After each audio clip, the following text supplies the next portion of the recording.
정말 요즘 우리나라에 뭔가 엄청난 기운이 들어온 게 확실한 것 같습니다. 불과 작년에 우리 국립중앙박물관이 5위에 오른 것을 축하하며 영상을 올렸고 또 몇 개월 있다가 이제 4위가 되었다는 믿기 힘든 소식도 영상으로 만들어 올렸었는데 2026년 1월 기준 이제 우리 국립중앙박물관은 프랑스 루브르와 바티칸 박물관에 이어 전세계 박물관 3위까지 올라서 버렸습니다. 유물이라는 것은 객관적인 점수를 매길 수가 없는 것이고 또 어느 박물관이 단지 더 많은 유물을 전시하고 있다고 해서 그렇게 기계적으로 점수를 매길 수가 없기 때문에 보통 이런 경우 해당 국가의 박물관을 방문한 방문객의 숫자로 순위를 매깁니다. 그래서 작년 12월 31일까지 집계된 것이 프랑스 루브르가 약 873만 명, 바티칸 박물관이 약 682만 명으로 각각 1위와 2위를 했고 우리 국립중앙박물관이 바티칸에 고작 30만 명 모자른 650만 명을 기록하며 3위를 한 것입니다. 보통 사람들이 외국에 여행을 가게 되면 물론 그것에 유명한 휴양지나 해변 같은 데를 가기도 하지만 대부분 박물관을 한 번쯤은 들리곤 합니다.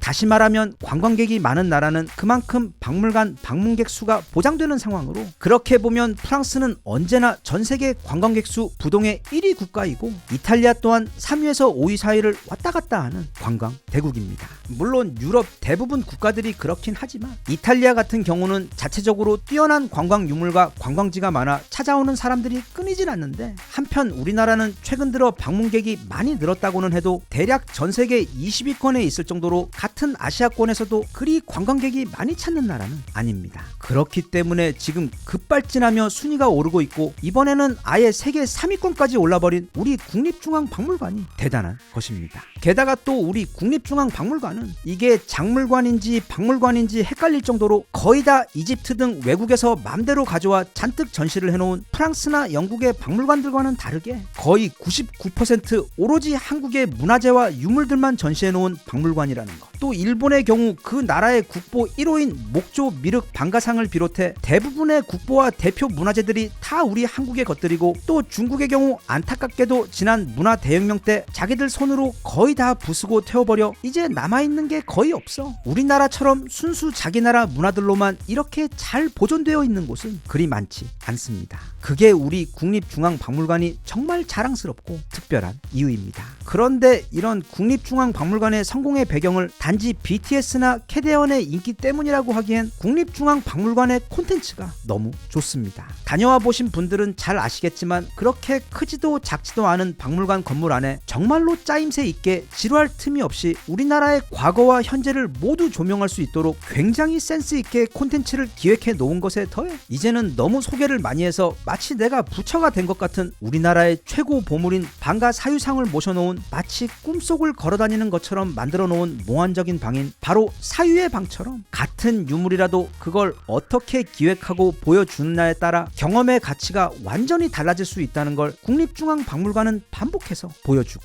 있습니다. 참고로 그 방 제목마저 너무도 멋진 이 사유의 방은 평소 사유를 잘 하지 않으시는 분들이라도 나중에 시간이 되시면 꼭 한번 방문해 보시길 정말 강력하게 추천하는 곳입니다. 일단 입구부터 뭔가 비밀 사원에 들어가는 것처럼 마음이 차분해지는데 그렇게 작은 동굴 같은 어두운 통로 하지만 지붕에는 마치 별이 떠 있는 것 같은 작은 별들이 촘촘히 박혀 빛나고 있는 길을 따라 들어가면 이내 감각을 압도하는 엄청나게 커다란 방이 나오는데 대신 조명이 어두워서 굉장히 편안한 느낌이 듭니다. 그리고 여백이 한가득한 그 방의 끝에 보면 신비한 자태로 앉아 계신 두 분의 부처님, 즉 방가 사유상들이 우리 시선보다 조금 더 높은 곳에 앉아 관람객들을 맞아줍니다. 운이 좋아 사람이 없을 때 가보면 그 크고 따뜻한 방에 오로지 나와 방가 사유상만 있어 서로가 침묵 속에 서로를 마주보며 마치 시공을 초월한 어떤 대화를 나누는 것과 같은 신비한 기분까지 드는 곳이 바로 사유의 방으로 여긴 어린 아이들을 데리고 가기에도 너무도 특별하고 교육적인 곳이며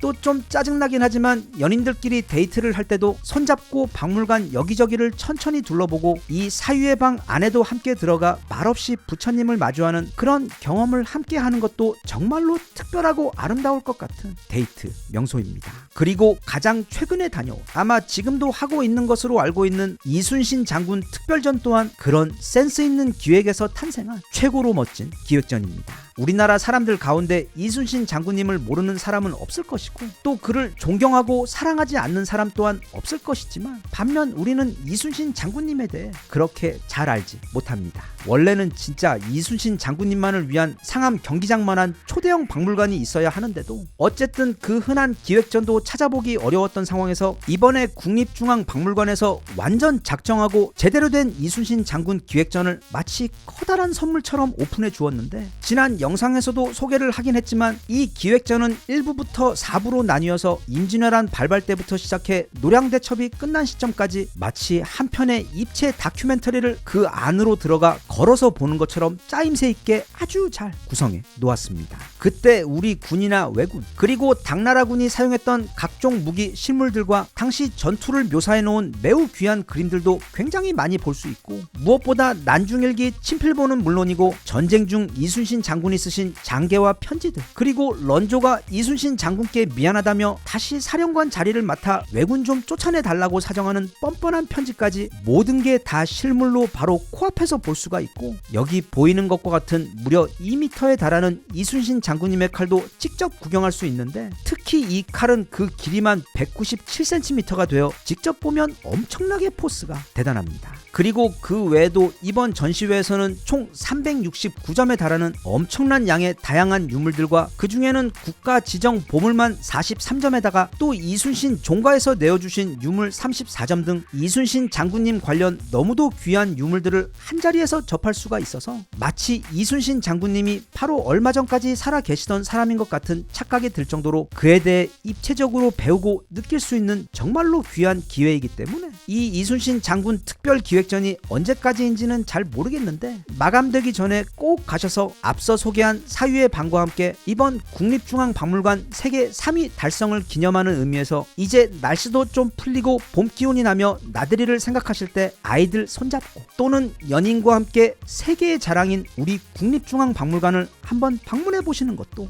좋을 것 같습니다.